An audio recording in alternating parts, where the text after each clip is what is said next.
polished linoleum floor of the courthouse hallway felt cold even through the thick soles of Sergeant Major Thomas Ashton's worn dress shoes. Each step was a small, familiar negotiation with the ache that lived perpetually in his lower back, a dull throb that sometimes flared into a sharp, incapacitating fire. He adjusted the collar of his simple suit jacket, the fabric a little too tight across his shoulders, a relic from a time before the weight of combat and recovery had reshaped him. This was not a place he ever imagined spending his days after 30 years of service, yet here he was, reduced, it felt, to a line item on a docket, a claimant seeking validation for wounds that ran deeper than any surface could show. He carried himself with the quiet dignity of a man who had seen too much, asked for too little, and now found himself navigating a new kind of battlefield, one of bureaucracy and skepticism. The air in the courthouse was sterile, thick with the scent of disinfectant and stale coffee, a stark contrast to the sand and dust he had known, or the humid jungle air that clung to memory. He sat on a hard bench outside the courtroom, his lawyer, a young woman named Sarah, earnest and sharp, reviewing notes beside him.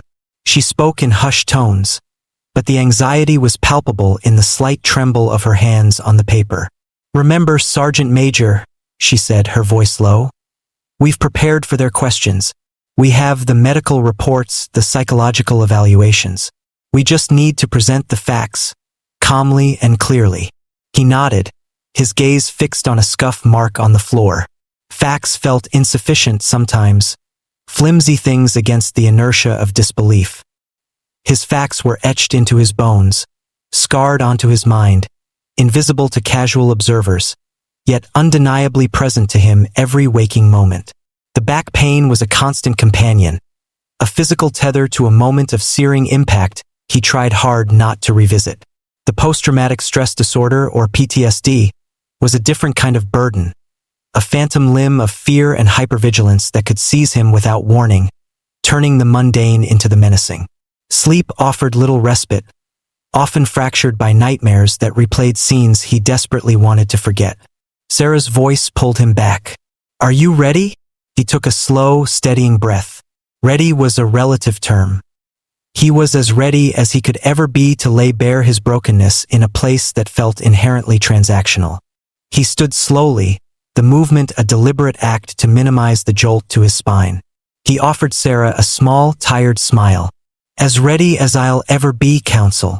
They entered the courtroom. It was a room designed to feel imposing, perhaps to underscore the gravity of the proceedings within. High ceilings, dark wood paneling, the judge's bench elevated, a symbol of authority both physical and judicial. He walked towards the claimant's table, his gait slightly stiff, a detail perhaps noticed, perhaps dismissed by the few people present, a couple of clerks, a court reporter, and the man who represented the opposing side. That man was Prosecutor David Sterling.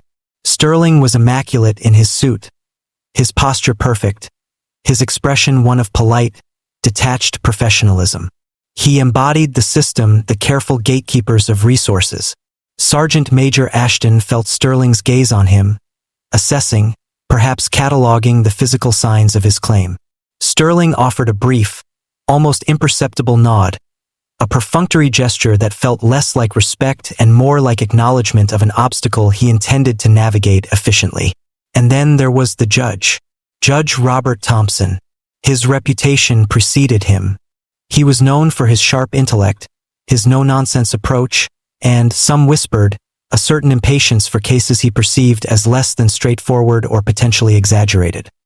He was already seated, an imposing figure in his black robe, his face etched with years of hearing stories, sorting truth from fabrication.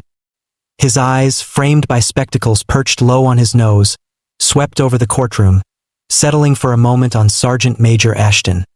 A look there that the veteran couldn't quite decipher, but which made his stomach tighten slightly. The proceedings began. Sarah presented the initial information, Sergeant Major Ashton's service record, a distinguished list of deployments, commendations, sacrifices. The contrast between the man standing quietly at the table and the warrior described in the file was stark, a disconnect that perhaps contributed to the skepticism he so often encountered. He was Sergeant Major Ashton, retired, injured, seeking care. not the unyielding leader who had navigated treacherous terrain under fire. Sarah moved on to the medical evidence. She detailed the documented back injuries, the reports from doctors who had noted the chronic pain, the reduced mobility. She spoke of the psychological toll, the diagnosis of PTSD, supported by reports from therapists who had painstakingly chronicled the veteran's struggles with anxiety, sleep disturbances, and the intrusive memories. She spoke with clarity and conviction, laying out the case point by point. Sergeant Major Ashton listened, a knot forming in his chest. Hearing the clinical descriptions of his own suffering felt strange, like listening to someone else's story. These were the facts, yes, but they felt inadequate to capture the raw, lived experience of pain, fear, and exhaustion that defined his days. Then came the moment described in the initial filing, the incident that had caused the back injury. Sarah recounted the event, a sudden, violent impact during a mission, the kind of unforeseen chaos that was a constant threat in a war zone. She explained how the injury had been initially treated, how it had persisted and worsened over time, eventually becoming a chronic condition that made simple tasks like bending, lifting, or even sitting for extended periods agonizing. She connected this physical trauma, this moment of vulnerability and helplessness, to the psychological injuries that followed, the constant anxiety stemming from a body that had been catastrophically breached. As Sarah spoke about the PTSD, detailing the symptoms listed in the evaluations, the judge shifted in his seat. Sergeant Major Ashton saw it from the corner of his eye. A subtle movement, a hand lifting to rest his chin, a look crossing his face that Sergeant Major Ashton knew all too well. It was the look of impatience, of doubt, of a mind already made up or leaning heavily towards dismissal. And then Judge Thompson spoke, his voice cutting through the courtroom's quiet air. He didn't raise his voice, but the sound carried authority, and something else, a weary cynicism. He looked directly at Sarah, but his words seemed aimed at the veteran standing beside her. "Counsel," the judge said, his tone dry. "We hear many claims related to back pain and stress these days. They are, shall we say, rather common complaints in cases seeking significant disability compensation." He paused, looking down at the file on his bench, then back up, his gaze sharp. "You've presented reports, evaluations, but these subjective accounts, they require a great deal of interpretation, wouldn't you agree?" Sarah began to respond, but the judge held up a hand, stopping her.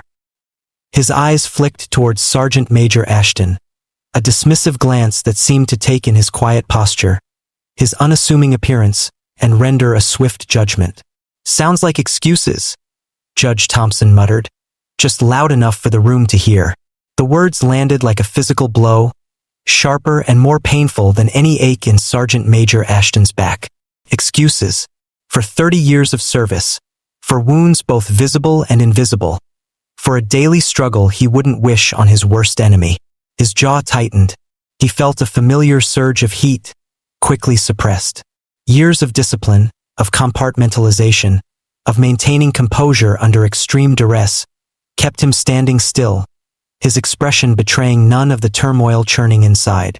Sarah's face flushed slightly, but her voice remained steady as she replied, "With respect, Your Honor, the medical evidence supports the claim.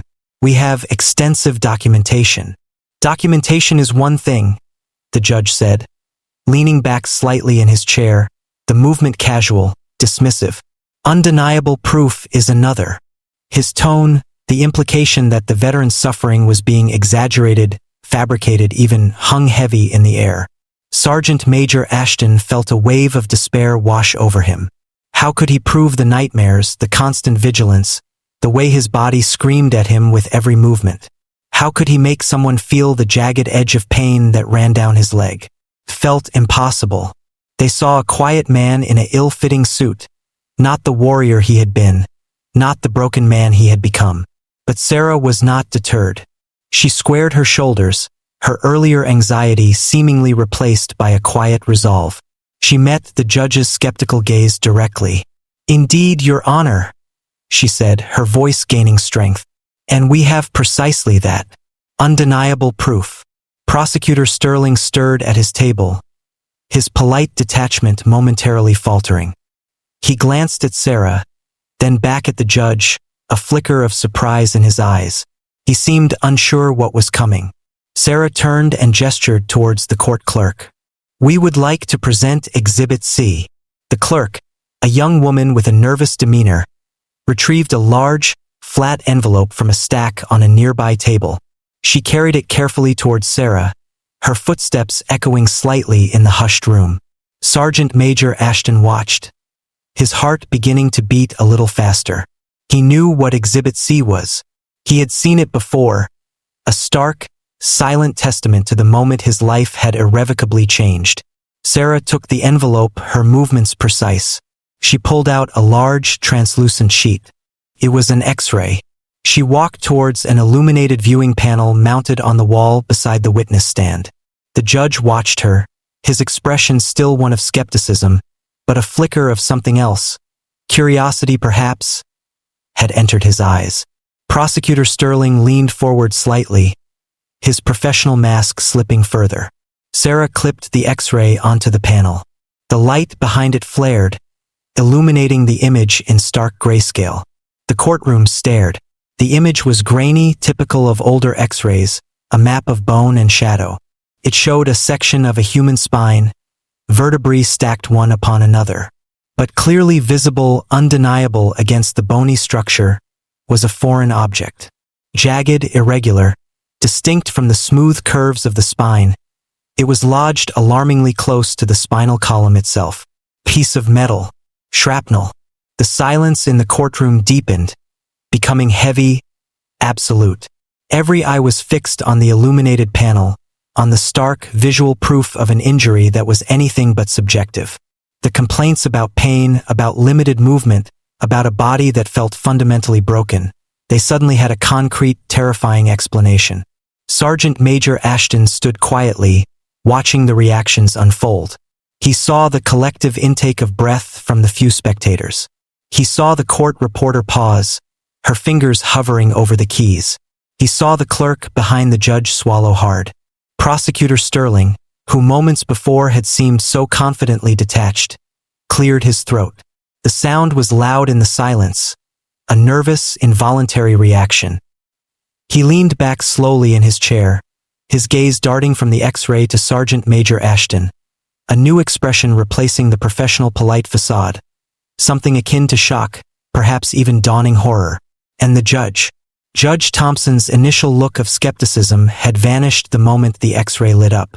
His eyes, wide behind his spectacles, were fixed on the image.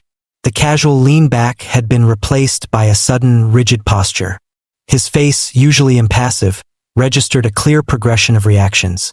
Initial disbelief, followed quickly by recognition, then profound surprise, and finally, something that looked like dawning understanding, or perhaps even regret. The words he had muttered earlier, the casual dismissal of suffering, seemed to hang in the air, heavy with irony and the weight of his misjudgment. He didn't speak immediately. He simply looked at the X-ray, then at the veteran, then back at the X-ray. The authority in his posture seemed to deflate slightly, replaced by a sudden vulnerability, the unexpected impact of undeniable truth. Finally, he leaned back slowly, this time not with dismissiveness, but with a controlled, deliberate movement, like someone trying to regain equilibrium after a jolt. He removed his spectacles, pinching the bridge of his nose for a moment, his eyes closing briefly as if processing the image seared into his vision. When he spoke, his voice was different.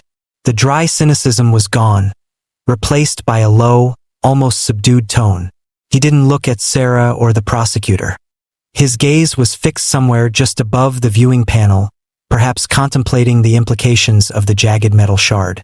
"Let's take a recess," Judge Thompson said. The words were simple, but the impact was profound. A recess, not a dismissal, not a continuance based on lack of evidence, but a pause. A halt to the proceedings in the face of an undeniable, shocking truth. It was an acknowledgement that everything that had been said, every assumption that had been made, needed to be reevaluated in light of the silent, irrefutable testimony of Exhibit C. Sarah exhaled slowly, a shaky breath she hadn't realized she was holding. Sergeant Major Ashton felt a strange sensation wash over him. Not exactly triumph, but a quiet sense of validation. The X-ray hadn't proved the PTSD, but it proved the physical reality of a catastrophic injury, an injury that could absolutely underpin the psychological trauma he carried. It was proof that his pain wasn't an excuse. It was real. It was there, lodged inside him. The judge rose from his bench, his movements slow and deliberate. He glanced one last time at the X-ray, then at Sergeant Major Ashton, a long, appraising look that held none of the earlier dismissal. There was a flicker of something in his eyes, something that Sergeant Major Ashton interpreted, perhaps hopefully as respect, or at least a newfound understanding. Judge Thompson exited the courtroom through a side door, the heavy wood closing behind him with a soft thud.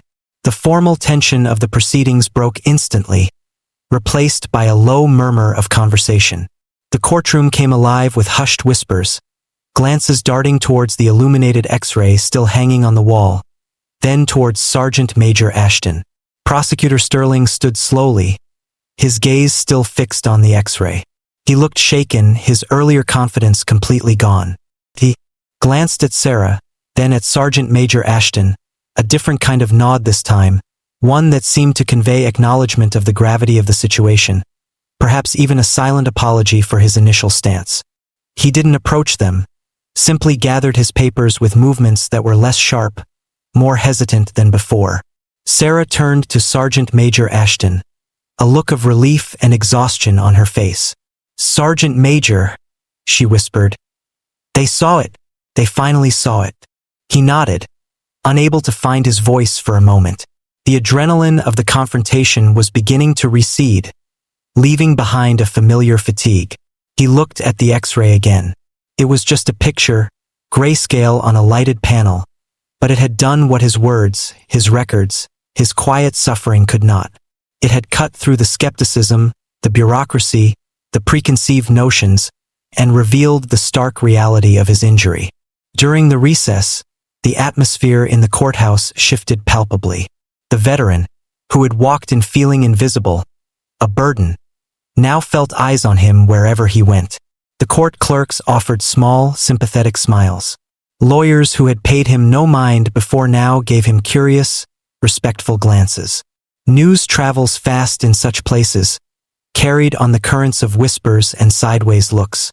The story of the X-ray, of Exhibit C, of the piece of shrapnel lodged impossibly close to a man's spine, was spreading. He sat outside the courtroom again, the hard bench still uncomfortable, but the cold linoleum feeling somehow less harsh. Sarah stayed with him, offering quiet support. They didn't talk much, the weight of the moment too significant for casual conversation.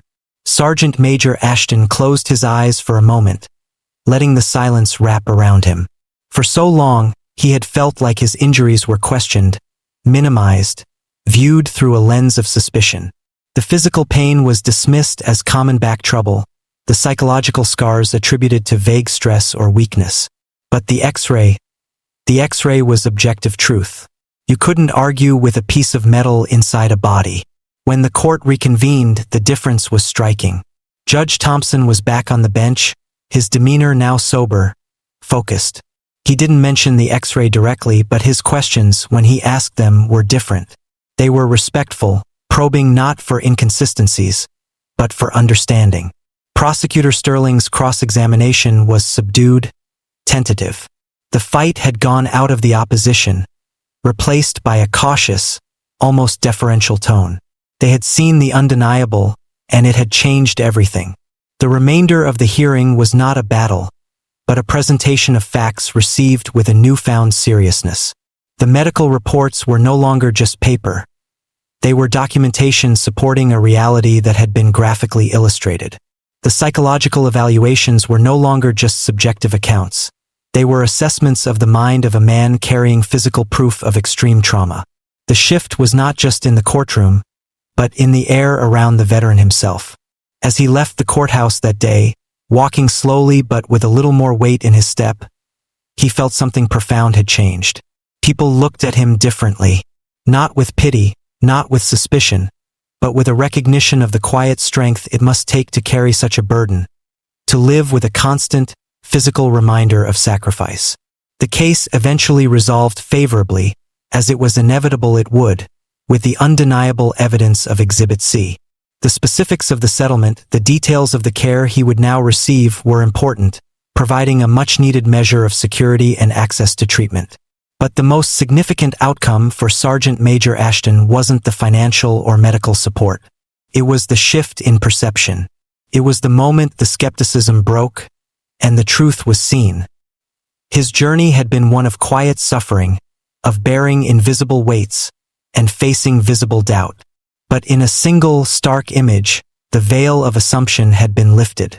The gray, grainy picture on the lighted panel had spoken volumes, proving that the most profound wounds are not always on the surface, and that true strength is often found not in the absence of injury, but in the quiet resilience of enduring it.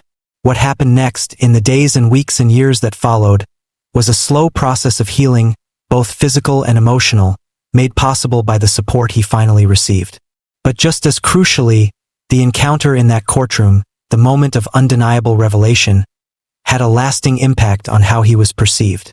He had walked into that courtroom a number on a docket, a claim to be scrutinized, a veteran whose suffering was questioned. He had walked out a man whose reality had been starkly, powerfully validated. And no one, in that courthouse or elsewhere, ever mocked that veteran again. It serves as a powerful reminder, a testament to the fact that sometimes the most profound truths are hidden beneath the surface, obscured by assumptions and the limitations of our own perspective. It underscores the importance of looking deeper, of reserving judgment, and of understanding that behind every claim, every struggle, there may lie a reality far more complex and undeniable than we initially perceive. Just as that simple X-ray revealed the truth of a hidden wound, we are called to look beyond the surface in our own lives, to seek understanding before we offer judgment, to recognize the hidden battles others may be fighting. For resilience is not the absence of pain, but the courage to carry on despite it, and justice is not merely a system, but the act of seeing and validating the truth, no matter how deeply it is buried. What truths might we be missing? What hidden struggles are unseen? How often do we dismiss what we do not immediately understand?